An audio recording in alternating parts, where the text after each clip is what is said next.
God, வாழ்வை வளமாக்கும் தேவ வார்த்தை. பிலிப்பியருக்கு எழுதின நிருபம் 4ஆம் அதிகாரம் 6ஆம் வசனம். நீங்கள் ஒன்றுக்கும் கவலைப்படாமல் எல்லாவற்றையும் குறித்து, இதோட இந்த பாதி காரியங்களை நான் சொல்லுகிறேன். இந்த வசனத்தில் நீங்கள் ஒன்றுக்கும் கவலைப்படாமல் எல்லாவற்றையும் குறித்து என்று சொல்லப்பட்டிருக்கிறது. இதனுடைய அடுத்த பகுதியாக உங்கள் விண்ணப்பங்களையும் ஸ்தோத்திரங்களையும் தேவனுக்கு தெரியப்படுத்துங்கள் என்று இந்த வசனத்தினுடைய முடிவு இப்படியே சொல்லப்பட்டிருக்கிறது. இந்த நாளிலே தேவ பிள்ளைகளாகிய நாம் அநேகருடைய வாழ்க்கையிலே எதற்கெடுத்தாலும் தங்களுடைய வாழ்க்கையிலே கவலை, கண்ணீர், கஷ்டம் என்று புலம்பக்கூடிய ஒரு சூழ்நிலையாக காணப்படுகிறது.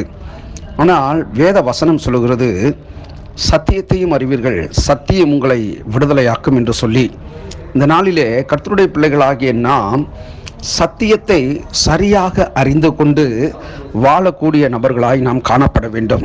அது எப்படி சரியாக சத்தியத்தை அறிந்து கொள்வது என்று நீங்கள் கேட்கலாம்.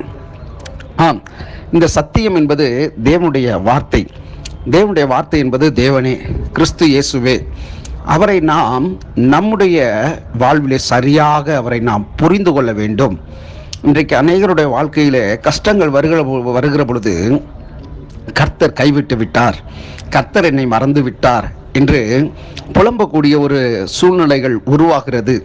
ஆனால் உண்மையாகவே கர்த்தர் நம்மை ஒரு நாளும் அவர் கைவிடுகிறவர் அல்ல, நம்மை விட்டு அவர் விலகுகிறவனும் அல்ல. என்னால் வேதம் அப்படித்தான் சொல்லுகிறது, நான் உன்னை விட்டு விலகுவதும் இல்லை, உன்னை கைவிடுவதும் இல்லை என்று வேதம் தெளிவாய் சொல்லுகிறது.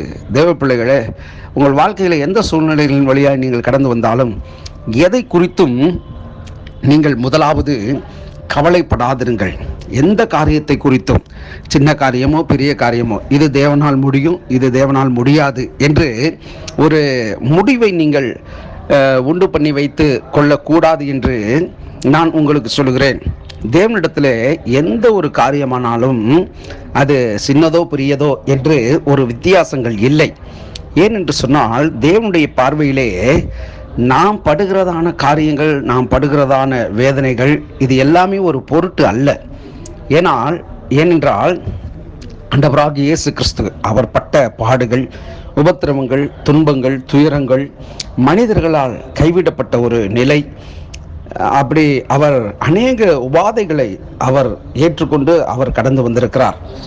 ஆகவே அந்த பாடுகளை, அந்த பிரச்சனைகள் எல்லாம் அவர் சந்தித்தார் என்று சொன்னால், நம்முடைய வாழ்விலே ஒரு நாளும் அப்படிப்பட்ட காரியங்கள் நாம் நம்முடைய வாழ்க்கையில் கடந்து வருகிற பொழுது அதை கண்டு நம்முடைய தேவன் நம்மை கைவிடுகிறவர் அல்ல, அவர் நமக்கு உதவி செய்கிறவராக இருக்கிறார். நமக்கு உதவி செய்கிறவர் மாத்திரமல்ல, நம்மை அப்படிப்பட்ட காரியங்களிலிருந்து விடுவிக்கக்கூடியவராக இருக்கிறார். அதனால தான் அப்போஸ்தலனாகிய பவுல் சொல்றார் பிலிப்பியர் நிருபத்தில், நீங்கள் ஒன்றுக்கும் கவலைப்படாமல் எல்லாவற்றையும் குறித்து, அப்படின்னா இன்க்ளூடிங் இன் மீ, என்னையும் சேர்த்து சொல்கிறேன். எல்லாருடைய வாழ்க்கையிலையும் பாடுகள், பிரச்சனைகள் உண்டு, கவலைகள், கண்ணீர்கள் உண்டு. ஆனாலும் கர்த்தருடைய வார்த்தையை நாம் சரியாய் புரிந்து கொள்கிற பொழுது, நம்முடைய தேவனை இன்னார் என்பதை நாம் சரியாய் அறிந்து கொண்டிருக்கிற பொழுது, நம்முடைய வாழ்க்கையில் எதை குறித்தும் நாம் கவலைப்படாதிருக்க வேண்டும் என்பதை தேவனே விரும்புகிறார். ஆகவே இந்த நாளிலே உங்கள் வாழ்க்கையிலே மலை போல் காணப்படுகிற பிரச்சனைகளை, அவைகளை பனிபோல் உருகச் செய்கிற தேவனை நோக்கி நீங்கள் பாருங்கள். உங்கள் வாழ்க்கை வளமாகும், நீங்கள் ஆசீர்வதிக்கப்பட்ட ஜனங்களாய் காணப்படுவீர்கள். கர்த்தர் உங்கள் மேல் பிரியமாயிருக்கிறார். கர்த்தர் தாமே உங்களை ஆசீர்வதிப்பாராக. God bless you. God.